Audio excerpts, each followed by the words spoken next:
राम राम, नमस्कार मित्रों। सरिता दीदी की क्लासेस में आप सभी का हार्दिक स्वागत है। हम पढ़ रहे हैं राजस्थान एकीकरण। आज हम पढ़ेंगे राजस्थान एकीकरण का पार्ट 4 यानी कि 4th क्लास पढ़ेंगे। इससे पहले मैंने राजस्थान एकीकरण की 3 क्लासेस दी थी, आप प्ले लिस्ट में जाकर देख सकते हैं। और आज हम आगे का पढ़ेंगे। कल हमने पढ़ लिया था कि सब प्रथम चरण में कौन सा संघ बना था, आपके मत्स्य संघ बना था, जिसमें 4 रियासतों का एकीकरण किया गया था, अलवर, भरतपुर, धौलपुर और करौली। और एक आपके इसमें ठिकाना था नीमराणा ठिकाना, और वह ठिकाना कहाँ का था, अलवर राज्य का, अलवर रियासत का नीमराणा ठिकाना था 18 मार्च 1948 को। ये हमने कल पढ़ लिया था। आज हम पढ़ेंगे राजस्थान एकीकरण का दूसरा चरण, जिसका नाम था आपके पूर्वी राजस्थान।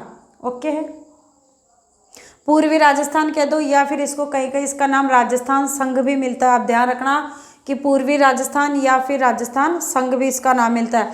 इसका एकीकरण किया गया था आपके 25 मार्च 1948 को, 25 मार्च 1948 को। और उसमें 9 रियासतें और एक ठिकाने को सम्मिलित किया गया था।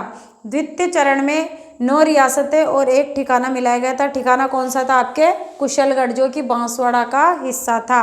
कौन सा ठिकाना मिलाया गया द्वितीय चरण में, आपके कुशलगढ़, जो कि बांसवाड़ा का हिस्सा था। और 9 रियासतें आपके कौन कौन सी थी इसमें, बांसवाड़ा, बूंदी, किशनगढ़, कोटा, झालावाड़, डूंगरपुर, प्रतापगढ़, शाहपुरा और टोंक। ये आपके 9 रियासतें थी जिनका द्वितीय चरण में एकीकरण किया गया था। आप इसको ट्रिक के माध्यम से भी याद रख सकते हैं। मेरी अपनी ट्रिक बनाई हुई है, बाबू की को झाड़ू प्रेशाटो। ट्रिक से क्या होता है कि हमें थोड़ी चीज़ें आसानी से याद हो जाती है, क्योंकि जब हम एग्ज़ाम में देखते हैं तो हमें फिर थोड़ा कन्फ्यूज़न हो जाता है। क्योंकि एग्ज़ाम में आपके एकीकरण से संबंधित ऐसे भी प्रश्न पूछे जा सकते हैं। 4 रियासतें दे देंगे 4 ऑप्शन में, और पूछ लेंगे कि द्वितीय चरण में कौन सी रियासत शामिल थी और कौन सी रियासत शामिल नहीं थी, तो फिर हमें वहाँ कन्फ्यूज़न हो जाता है। इसलिए अगर हमें थोड़ी सी ट्रिक याद रहेगी तो कन्फ्यूज़न नहीं होता। और ये आपसे ज़बरदस्ती नहीं है, आप चाहें अगर ऐसे याद रखना चाहे तो ऐसे रख सकते हैं, और ट्रिक से याद रखना चाहे तो ट्रिक से भी रख सकते हैं। तो ट्रिक अपनी थी बाबू की को झाड़ू प्रेशाटो। बा से बांसवाड़ा, बूंदी, की से किशनगढ़, कोटा, झालावाड़, डूंगरपुर, प्रतापगढ़, शाहपुरा और टोंक। ये 9 रियासतें द्वितीय चरण में आपके शामिल की गई थी। इनके राज प्रमुख बनाए गए थे भीम सिंह जी को, जो कहाँ के शासक थे, कोटा के। द्वितीय चरण के राज प्रमुख किसको बनाया गया था, भीम सिंह जी को, जो कहाँ के शासक थे, कोटा के। और कोटा को ही क्या बनाया गया था, द्वितीय चरण की राजधानी बनाया गया था। द्वितीय चरण की राजधानी किसको बनाया था, मैं यहाँ लिख देती हूँ। द्वितीय चरण की राजधानी आपके बनाया गया था किसको, कोटा को। द्वितीय चरण की राजधानी आपके किसको बनाया गया था, कोटा को। और इसके उप राज प्रमुख बनाए गए थे आपके बहादुर सिंह, जो कहाँ के थे, बूंदी के। राज प्रमुख कोटा के थे भीम सिंह जी, और उप राज प्रमुख आपके थे बहादुर सिंह, जो कहाँ के थे, बूंदी के। और इसके उद्घाटनकर्ता आपके थे एन.वी. गाडगिल। कौन थे, एन.वी. गाडगिल, जिनका पूरा नाम था नरहरि विष्णु गाडगिल। प्रथम चरण जो मत्स्य संघ था उसके उद्घाटनकर्ता भी आपके एन.वी. गाडगिल थे। द्वितीय चरण के उद्घाटनकर्ता भी आपके एन.वी. गाडगिल थे, याद रखिए। फिर इसके प्रधानमंत्री किसको बनाया गया था, आपके गोकुल लाल असावा को। प्रथम चरण के प्रधानमंत्री थे आपके शोभाराम कुमावत, और द्वितीय चरण के प्रधानमंत्री थे आपके गोकुल लाल असावा, याद रखेंगे। इसके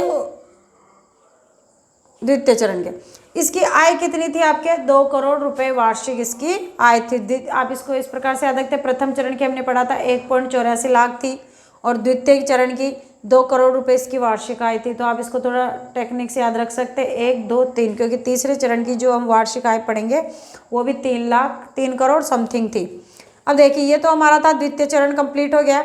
अब था हमारा तीसरा चरण, जिसका एकीकरण आपके हुआ था 18 अप्रैल 1948 को। ध्यान रखेंगे, प्रथम, द्वितीय और तृतीय, यानी कि पहला, दूसरा और तीसरा, इन तीनों चरणों का मिलाया गया था आपके 1948 में। 18 मार्च 1948, 25 मार्च 1948, और ये आपके है 18 अप्रैल 1948। तो 3 चरण आपके 1948 में मिलाए गए, याद रखेंगे।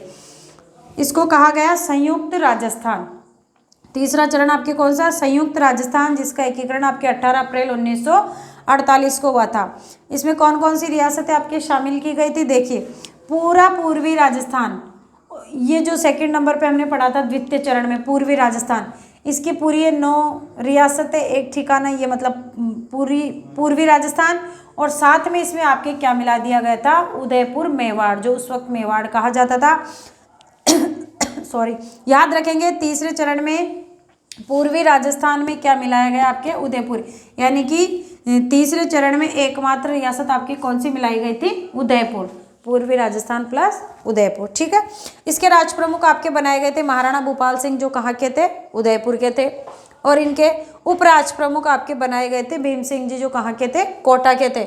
और इसकी तीसरे चरण की राजधानी आपके किसको बनाया गया था, उदयपुर को। याद रखेंगे, मैं यहाँ लिख देती हूँ, तीसरे चरण की जो आपके राजधानी बनाई गई थी वो किसको बनाई गई थी, उदयपुर को बनाई गई थी। याद रखेंगे, प्रथम चरण की राजधानी अलवर थी, द्वितीय चरण की कोटा, और तीसरे चरण की आपकी राजधानी थी उदयपुर। याद रखेंगे, इसके आपके राज प्रमुख बनाया गया था महाराणा भूपाल सिंह जी को, जो कि उदयपुर के थे, और उप